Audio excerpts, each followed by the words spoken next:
ॐ नमो प्रणवार्थाय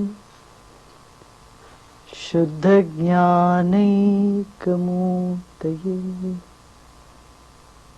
निर्मलाय प्रशान्ताय दक्षिणामूर्तये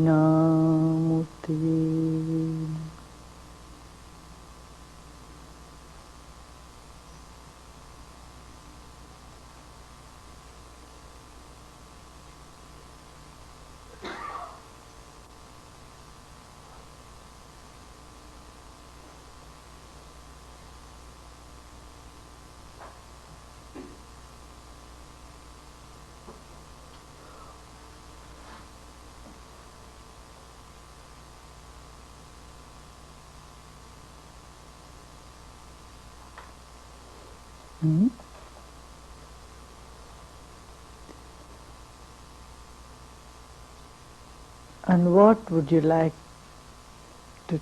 for me to talk to you today? What subject you want? It's your choice. Now we are playing a role. I am playing the role of speaker and you are going to listen to me. So it would be wonderful if what the listener wants to listen.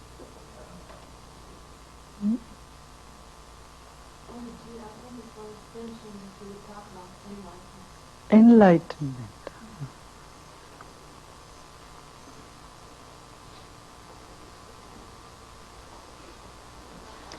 Enlightenment is like a joke.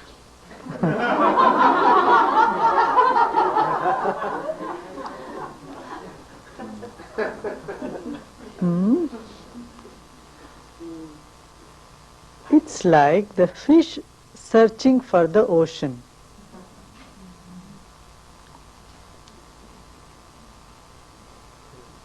Fish is in the ocean. It so happened once upon a time there was a congregation of fishes. All fish got together and they all discussed together and said, now let us see who has seen the ocean. Nobody said, I have seen the ocean. And then one of them said, I think my great-grandfather has seen the ocean. And then someone else agreed to it, seconded that opinion. Yes, I also heard about that. And the third person in a little later, they said, yes, certainly, that his great-grandfather has seen the ocean. So they built a big, nice temple and made the statue of the great-grandfather of that particular fish. Said they had seen the ocean, they had been connected with the ocean.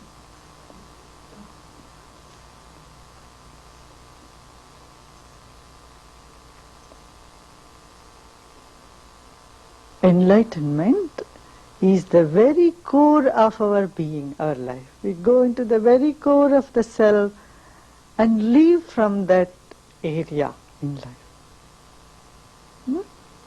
We are all gifted with that innocence. We came to the world with innocence.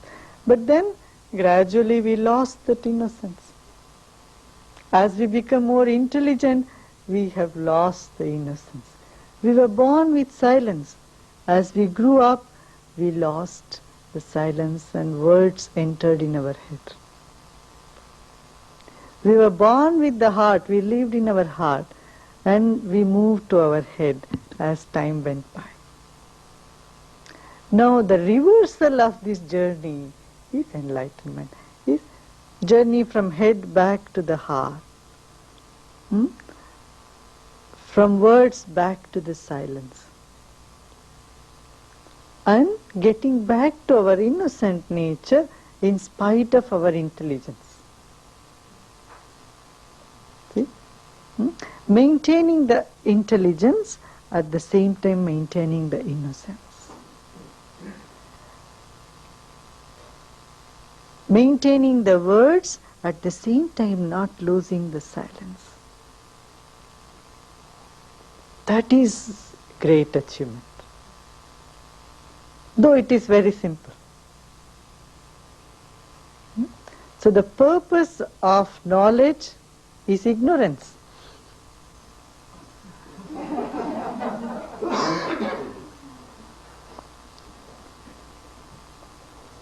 Knowledge should lead you to a point where you feel, I don't know. If knowledge leads you to a point, oh, I know all about, then it has not completed its journey. It has led you somewhere half in the motorway. The car broke down.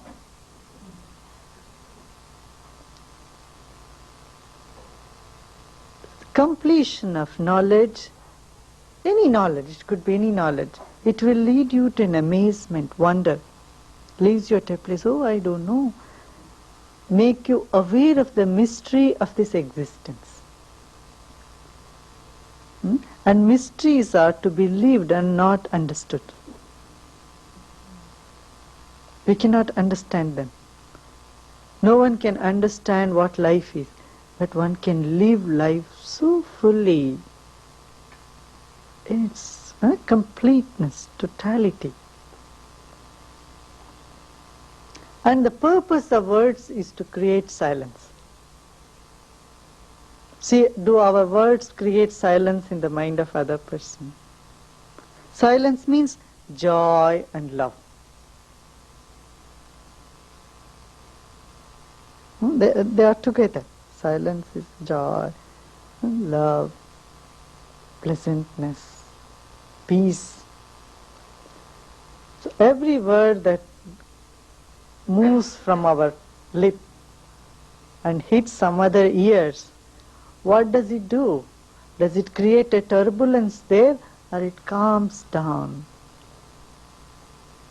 It creates a soothing, cooling influence. The purpose of words are fulfilled when they create that silence, isn't it?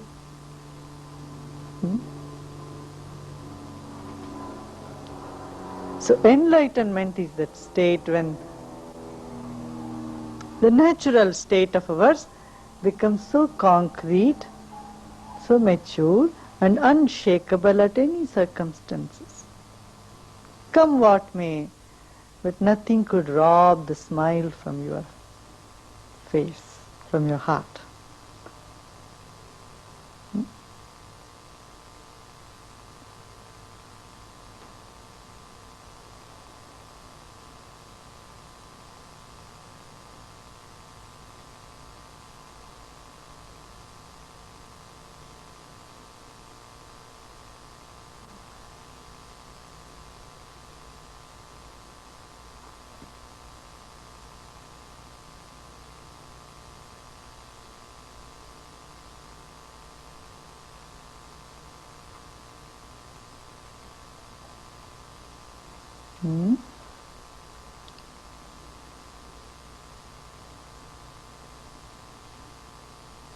And feeling one with everyone. Not identifying oneself as I'm just this, or only this belongs to me. I am from this tradition, I am from this country, I am from this region. No, breaking all that barriers and boundaries and feeling that entire universe, all that exists in this universe belongs to me. Feeling that ownership of the universe. See?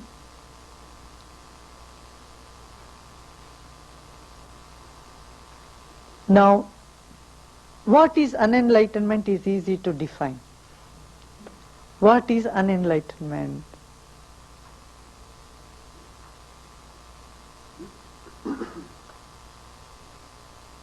Thinking that this only this belongs to me. I am from this part of America, I am only California, and I am from San Francisco, or that is because I am from this place, that is special. Or I am from Russia, I am from Germany, so I am from then Germany is very good. It's the greatest country in the world. Or I am a Hindu, so Hinduism is the greatest. Or I am a Muslim, so Muslim is the greatest religion. You think that your country or religion or culture, whatever civilization is very great because, not for what it is, because I am from that.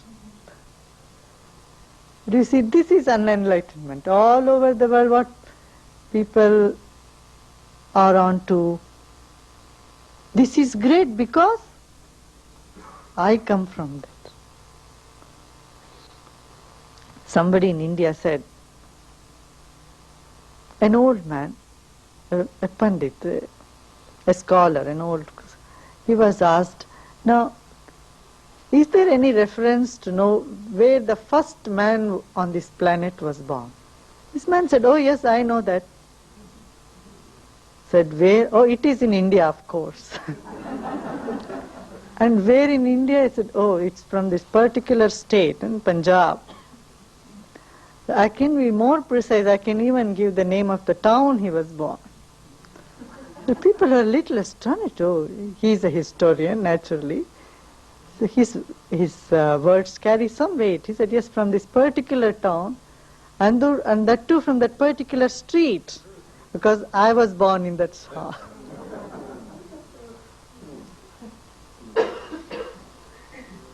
So we attribute glory to something just because we are from that. A Buddhist would say, Buddhism is great. A Christian would say, Christianity is the only way, that is the only way to be civilized. Muslim would say, this is the last word of God. God was so kind to give this before people were ignorant. So claiming the limitations, it's like children. Have you observed children? They say, no, my mom is better than your mom, and my teacher is better than your teacher, no, my school is better than your school. You know, all our cultures and civilizations around the globe are stuck in this age group of children. Their mental age is stuck. I would say, if one could stand up and take credit or own all that has been in the past, the totality, that is maturity. One would say, all that is there in this world till now, whether it was born in China or Japan or Russia or in India or America, anywhere in the world, anything that has been there, all belongs to me. This is my wealth, because I belong to that divine. He, according to time and space, gave different knowledges in different places. The ownership, becoming the owner of the universe, and seeing, see, all these beautiful flowers, it's all from my own garden. Having that belongingness. You know, when you are a very small child, you had a lot of this belongingness. Have you observed?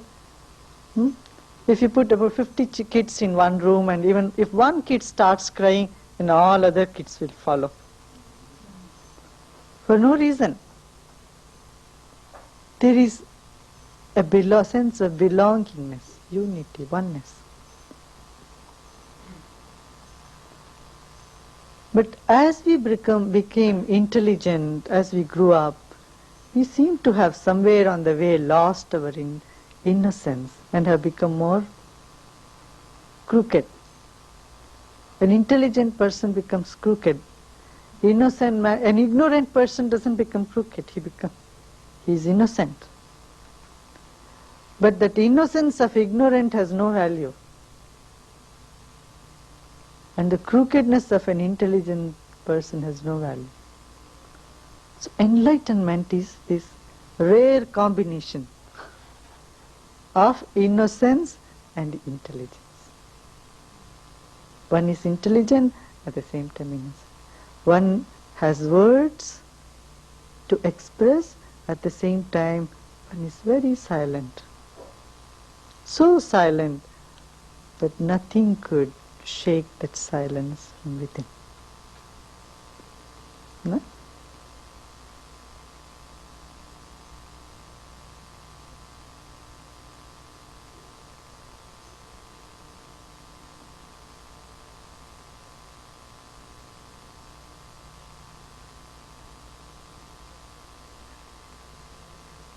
With this what happens? The mind comes so much in the present moment.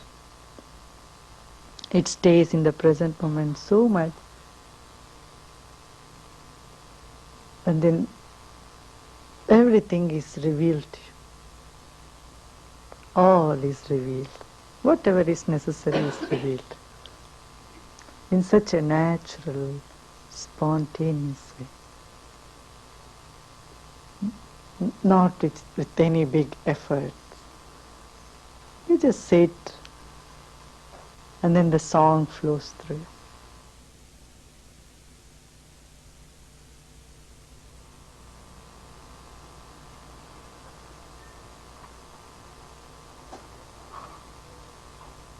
You have any particular questions, then we will talk on that.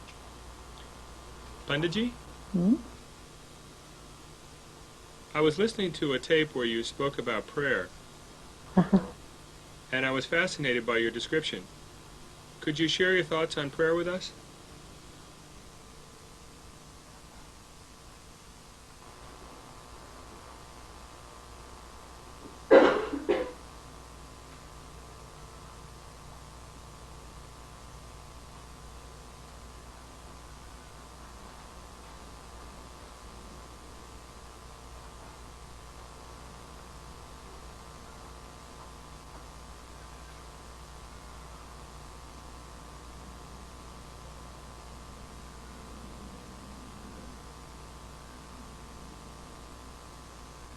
That is it.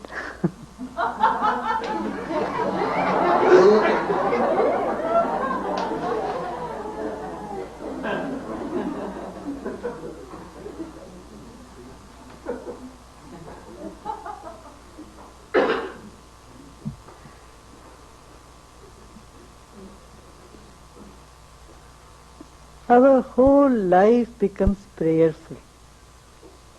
Whatever you do, you look at a tree, listen to a bird, watch the waves in the ocean, you are overwhelmed with gratitude, gratefulness. This gratefulness in you leads to a fuller state, makes you so full. That what to ask from this divine which is already doing everything? We don't need to give him some recommendation about somebody else. He is not asleep. And he is not less intelligent. We don't have to tell him, God, you please heal this man or that man. I mean, that is one kind, that's okay. But the real supreme kind of prayer is just being in that gratefulness. Being grateful for this very life. And words, we can't play with words really. Words dissolve, disappear. What word you can say? Huh? Can you say thank? Can you thank? Not possible. No?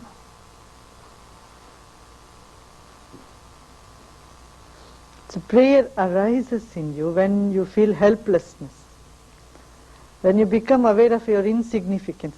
What is your life after all? Not even a drop in the ocean. Huh?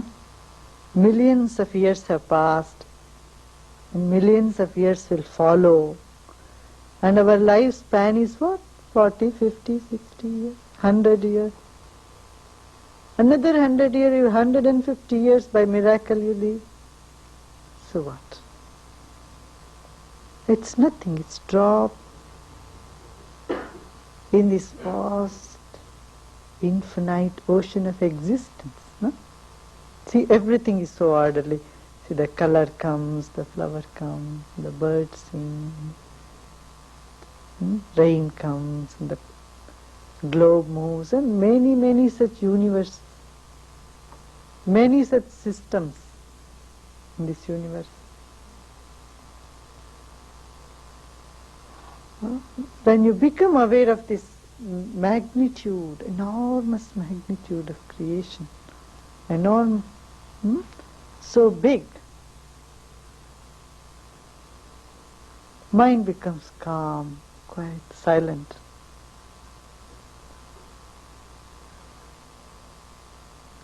And when you become aware of all that has been given to you, all this grace, all this gift, you are overwhelmed by gratefulness. So when these two things simultaneously happens, when you feel helpless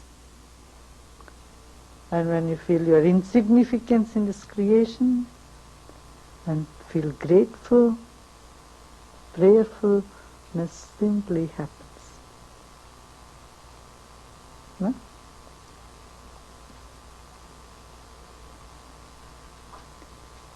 See, atheists have a question. They say, whom to pray? Show me God, then I will pray. This is what people who don't believe in God say, no?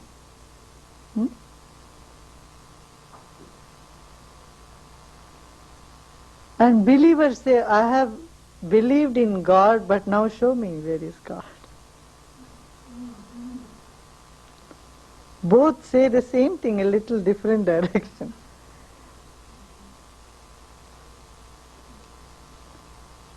But one who prays says, let thy will be done, whatever is happening is fine. I've seen enough of your form. You are in a sand and you are in moon, you are in the planets, you are in stars. You blow in the wind and you burn as sun.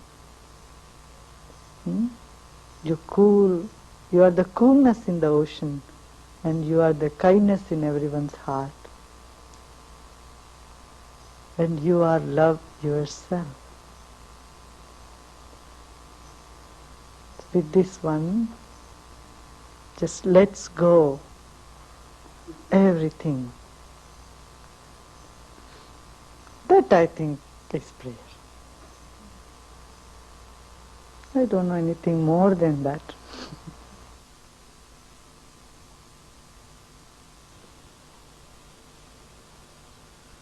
Panditji, it's really easy to have a strong spiritual experience in an environment like this, but when I go to work and I go downtown, I feel like I lose that experience.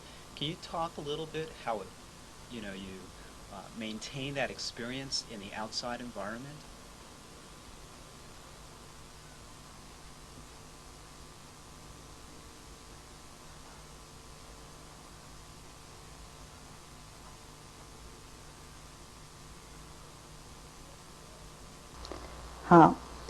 First of all, remove this concept in the mind that they are against each other.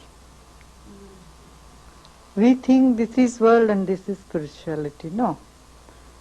They could be together. And they are together. It just needs an ear. See, someone was telling just this morning, he said, I used to be very much bothered about the traffic, a truck or any noise of the truck.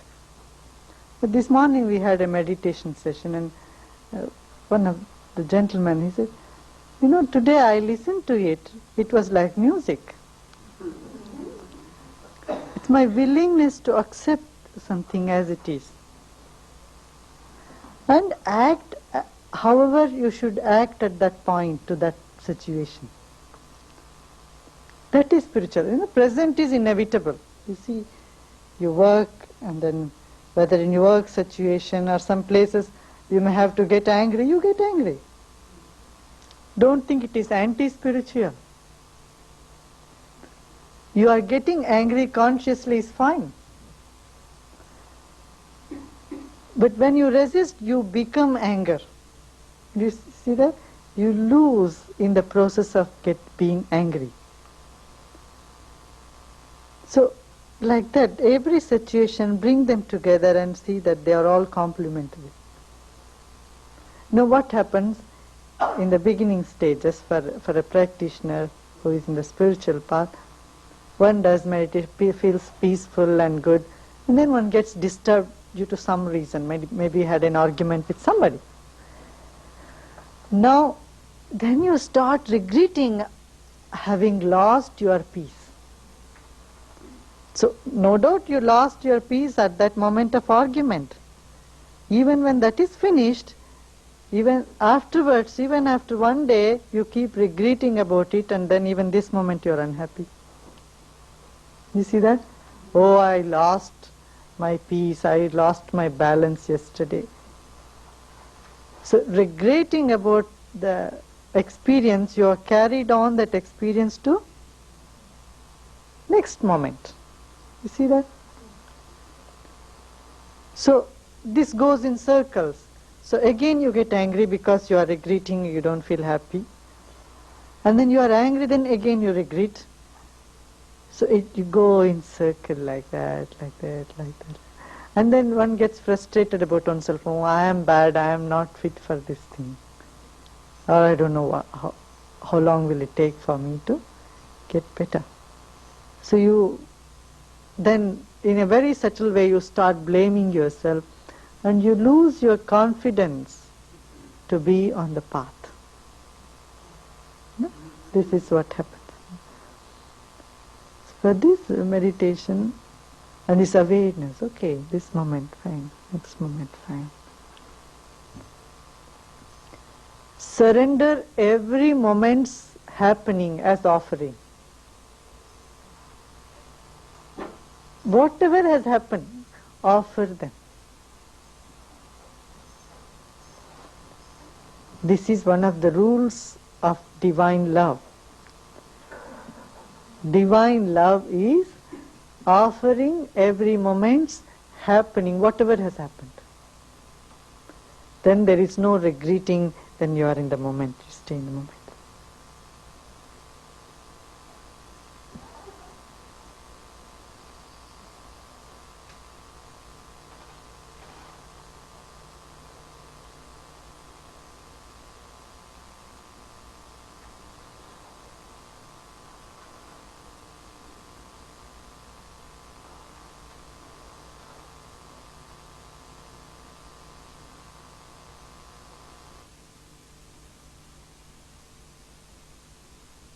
What's the important thing in educating children?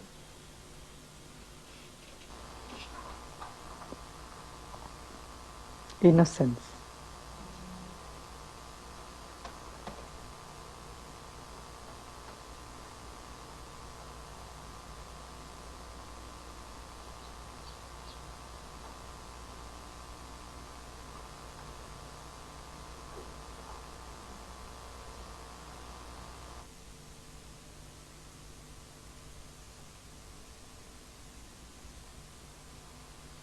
When did people start listening to you? Oh, this you must ask them. I can tell you when I started speaking.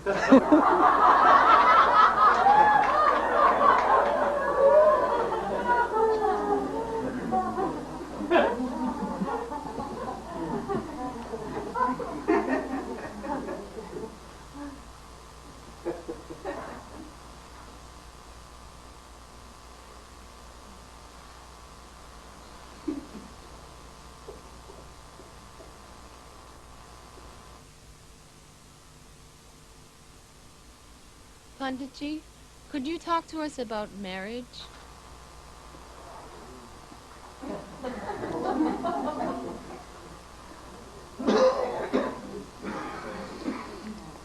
What do you want to know about marriage?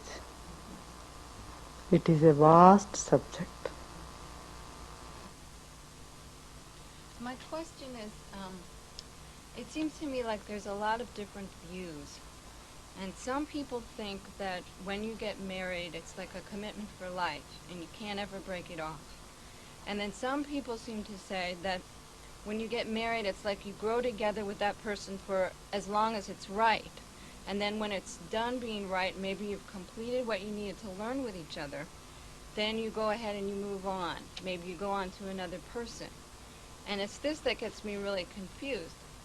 Is it a commitment for life? Or is it a commitment just for a time, for as much growth as you can get in that time? That's what I want to know.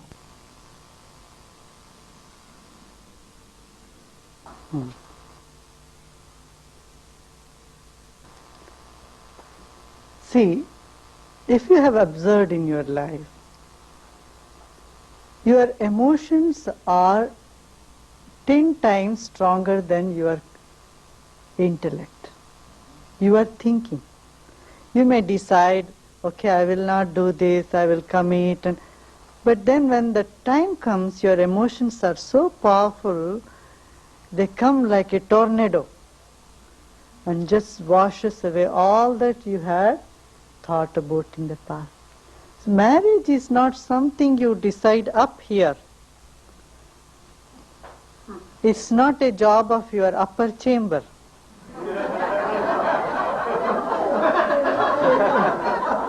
It is somewhere deep inside. You feel attracted. You fall in love with someone. Isn't it?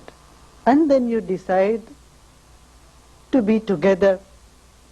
Now, when you are together, what happens really is, you will have to examine this situation. Then somehow you being together more and more and more, the attraction dies out. When attraction of which you came together dies out, love manifests in three forms. First is attraction, and then in the mental level, a little higher is love, the emotional attachment, and then the spiritual dimension of it is surrender.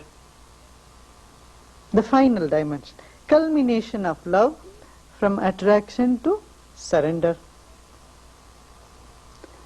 Now, what happens when you are attracted, you are together so much that your attraction dies out, and then you just think you love, but there is no love. Love somehow seems to have disappeared from life. Now, not only love disappears, and then another question of respect comes in there. You respect something which is little away from you. But as you come together, you don't seem to respect the person so much. Love brings intimacy, but in the intimacy, respect is lost. But every individual is striving to have respect in life. This is the main problem in marriage. You may still have love, but you have a difficulty in maintaining your respect, or you feel you have been less respected. Huh? Huh. So one has to understand love. One has to live love. Understanding means not intellectually understand. No, be aware of all the dimensions. Then life blooms. It takes a different turn. Without that, marriage will be definitely not what it is. It promises, or you think it would do to you, to take off the loneliness and make you more fuller and more supportive and more, whatever, enriching. That won't be there. Panditji, Yes? I wanted to ask you a question about surrender. You seem to talk a lot about the topic of surrender, and yet I know it's a difficult topic for a lot of people in the West, for a lot of Americans, to talk about. Now, in my meditation, I'm very active. I work a lot with my imagination. There's a lot of imagery, and it's a very powerful, very rich process. And in some ways it seems like it's the opposite of surrender. And just speaking for myself, I find surrender very difficult to understand in meditation. My meditation is very active. There's a lot of visualization, a lot of dealing with thoughts and setting goals, and it seems the opposite of a passive way of meditation. What I'm doing doesn't seem to be the same thing as surrender. Can you help me to understand this topic?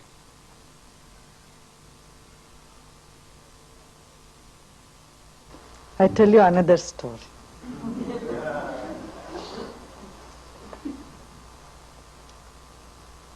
There was a hunter, a man who cuts the wood and sells the wood in a forest. He was doing this day and night to cut the wood and then take it and sell it in the market and then come back and make a living out of it. One day he met a saint. The saint, they became friends, and a couple of days he saw the person doing the same thing every day. So the saint said, out of compassion, he said, go a little further up and then you will find a copper mine.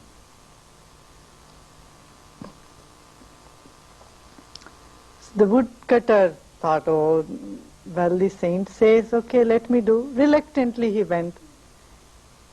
He never would even imagine that he could own a copper mine and become a little more richer. But he went reluctantly and he really found a big hole of copper. So he took them and he sold, and then it was much easy for him. Didn't have to cut wood to make a living. Living became much better. And then he started doing that. Once in a week, instead of going every day, he would go there once in 2-3 days and bring the copper and sell it, and then make a better living, much better living than he was doing with the wood. The saint again met him after a couple of months, and he said, a couple of years you can take it. You'll be more generous with time. After a couple of years, the saint again met him and said, hey, come, you go a little further, you will find a silver mine there.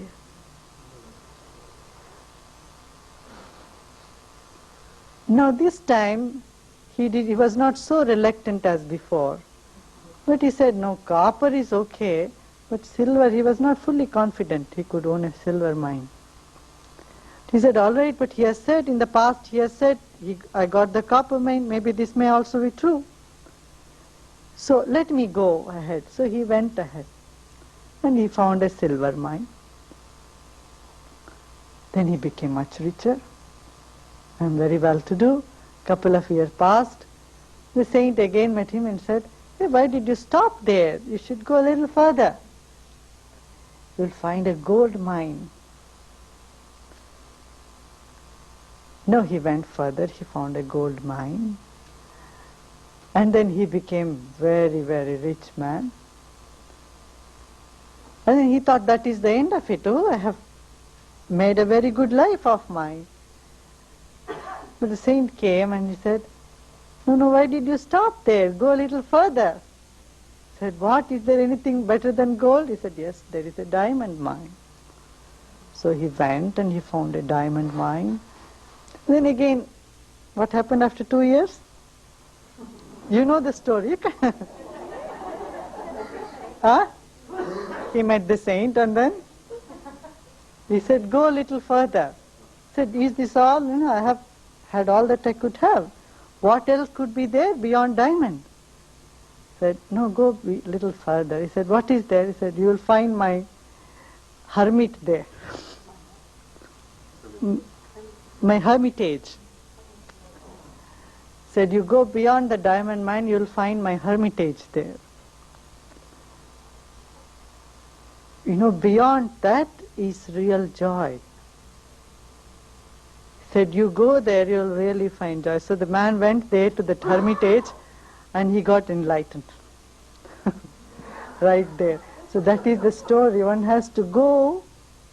He said, don't stop because you get great joy here, and then go a little farther. the house of God. This is an old story, but that is what it is. You will find, yes, this is wonderful. But go beyond, go beyond. Finally you will feel that essence, and that is surrender.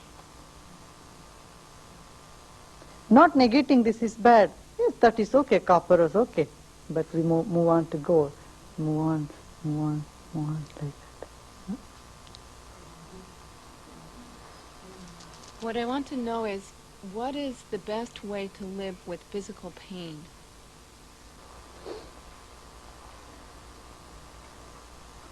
Accepting the pain. Don't try to be peaceful. When you have physical pain, you want to be peaceful, that creates more disturbance. Pain is there, okay, let it be, let it pain. Be with the pain. Cry, yell, laugh, whatever you want to do it for the time and see it release, you are relieved. When children feel pain, they cry. The crying relieves their pain. Once they have cried, afterwards, it doesn't pain them anymore. Have you noticed this? They fall down and make a scratch or get hurt, and then they cry maybe for 10, 15, 20 minutes. Wound has not yet disappeared, it is still there, the pain will be there. But the crying has reduced it. Or do some breathing techniques. In pain, this is helpful. Can you tell us something about this Kriya that you teach?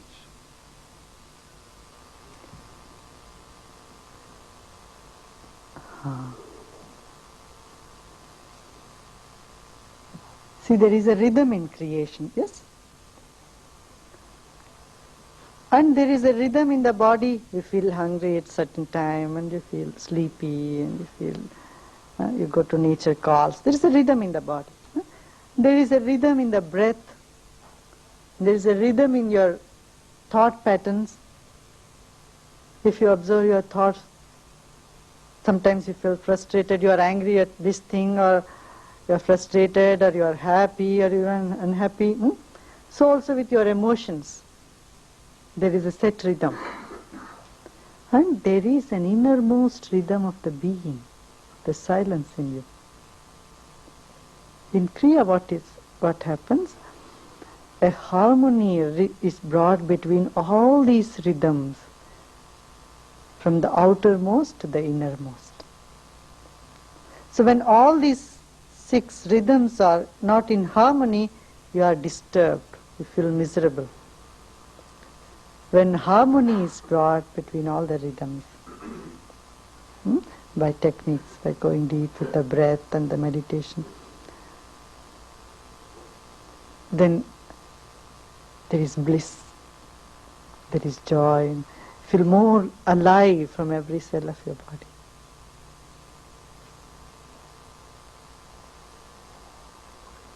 And it's once you do 2 times together in a course, it takes 2-3 hours to learn first. Afterwards 10 minutes one can do at any time. Or 5 minutes you do the Kriya. Anytime you are upset or don't feel very good, immediately you come to the moment, come to the present moment, very alive. So help people.